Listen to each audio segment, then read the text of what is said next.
Bonjour les élèves, dans cette vidéo, on va voir comment résoudre une énigme qui fait appel au théorème de Thalès.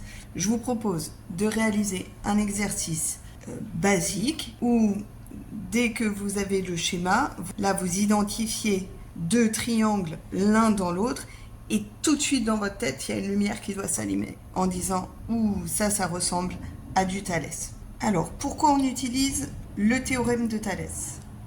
Pour trouver la longueur d'un côté dans un triangle. Quand est-ce qu'on l'utilise ? Quand on a deux triangles avec des côtés collés-collés et deux côtés parallèles. On va voir qu'ici c'est le cas.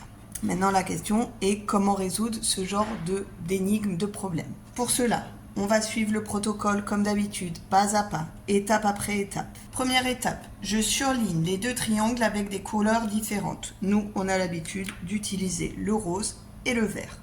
Donc, j'ai fait le premier triangle, le grand, en rose, avec ses trois côtés. Et maintenant, je cherche le petit triangle qui est à l'intérieur, que je vais mettre en vert, que je vais surligner en vert. Je vais surligner ses côtés. Ce que je peux faire, c'est qu'il y a des données dans l'exercice. Je vous invite à les reporter sur le schéma pour que tout soit lisible. Le côté JD mesure 36 cm. JD, il est là, il est en vert. JM mesure 49 cm. JM, je le repère ici, il est rose. DU mesure 15 cm. DU, je le repère ici, il est vert. JL mesure 75 cm. JL, c'est le grand côté rose qui est là, donc je vais le repérer. Ok, dans la première partie de l'exercice, on me demande de calculer la longueur ML. La longueur ML, c'est la grande qui est là, rose. Je vais mettre un point d'interrogation. Donc, j'ai bien réalisé la première étape de surligner les deux triangles avec des couleurs différentes. Et moi, j'ai rajouté toutes les longueurs connues. J'écris les trois traits de fraction avec les signes égaux. Je mets le rouge en haut et le vert en bas.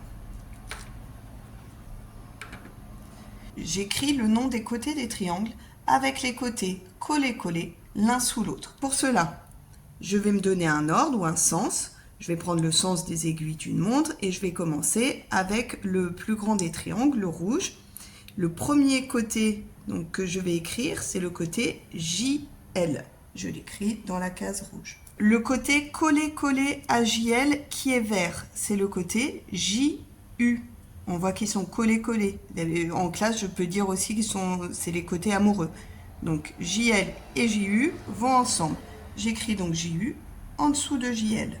Je continue dans le sens des aiguilles d'une montre. Donc, le deuxième côté rose, LM, je l'écris ici, qui est le côté amoureux de LM. C'est celui qui est parallèle, donc dans le triangle vert, c'est-à-dire UD. Je continue de tourner dans le sens des aiguilles d'une montre pour mon triangle rose. Le troisième côté est MJ. Et qui est le côté collé-collé à MJ? On le voit, il est là, c'est DJ. Je l'écris en dessous. Étape suivante, je remplace le nom des côtés par les longueurs que je connais. C'est-à-dire que pour chaque côté, si je connais la longueur, je vais remplacer son nom par sa longueur. Pour ça, je réécris en dessous les traits de fraction et les signes égaux. Et donc je procède étape par étape. JL, est-ce que je connais sa longueur? JL, oui, c'est 75. Je remplace. JU, est-ce que je connais sa longueur? Non, donc j'écris rien. LM, est-ce que je connais sa longueur?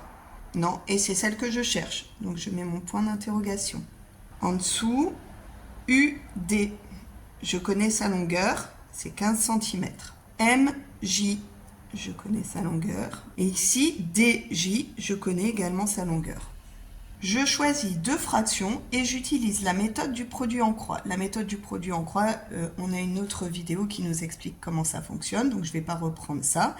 Je vais juste identifier que là, je cherche cette longueur, là où il y a le point d'interrogation. Et que le produit en croix, donc il nous faut sur les 4 cases, il faut en connaître 3. Donc, si je prends ces deux fractions, j'ai bien 3 nombres connus et le nombre que je cherche. J'ai reproduit la configuration que j'ai ici dans mon petit tableau du produit en croix. Et maintenant, je vais procéder comme on a l'habitude. Blanc fois blanc divisé par bleu. Donc 15 fois 49 divisé par 36. Je prends ma calculatrice et j'obtiens le résultat 20,42. J'écris la longueur du côté que je cherche avec une phrase réponse. Et j'aurais pu rajouter, je n'oublie pas l'unité. Donc nous, on cherchait la longueur de ml, on l'a trouvée. La longueur de ml est de 20,42. Donc on est en troisième, on sait que la phrase réponse peut être écrite sous forme mathématique, c'est-à-dire ml égale 20,42. Et je n'oublie pas les unités, ici c'était des centimètres, donc ce sont toujours des centimètres. Je finis avec la deuxième question, calculer la longueur JU. La longueur JU, je la vois, elle est ici, le côté JU est là, il est en vert. Et je remarque qu'il était ici, donc on va chercher le point d'interrogation, se situe là. On ne va pas reprendre tout le protocole puisqu'on a déjà obtenu l'égalité des rapports. J'ai deux possibilités. Soit je suis sûr de mon résultat et je le remplace ici et je fais une nouvelle configuration dans mon tableau du produit en croix. Soit je ne suis pas sûr de mon résultat et dans ce cas-là, je vais utiliser les données du problème qui sont là pour trouver le nombre, la longueur attendue de JU. C'est ce que je vais faire. Je prends le premier rapport avec 75 en haut, point d'interrogation en bas. Deuxième rapport que je connais est là, donc avec 49 en haut et 36 en bas. J'effectue mon produit en croix, bleu fois bleu divisé par blanc. J'utilise ma calculatrice pour calculer. J'obtiens le résultat de 55,10. Donc j'écris la longueur du côté que je cherche avec ma phrase réponse et j'oublie pas l'unité.